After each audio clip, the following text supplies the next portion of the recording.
leftover bolognese, and there's nothing better than a slow-cooked tomato sauce the next day. I'm gonna reinvent those leftovers by making individual lasagna roll-ups.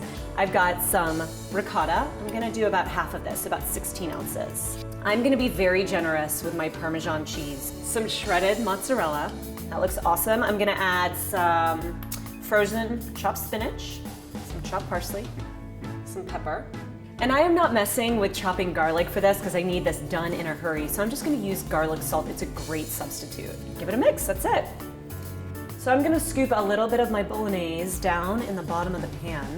I'm gonna take some of my filling and I am gonna spread it all the way down in a nice thin sheet. We don't wanna overstuff it. Just a little bit of sauce and give it a little roll.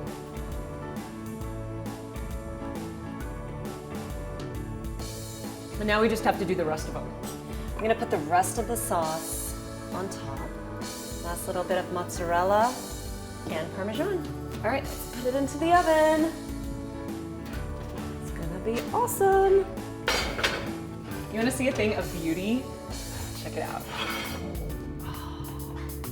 Okay, I'm gonna take my kitchen shears and chop up some fresh basil, fresh parsley. It's like a perfect little portion for one.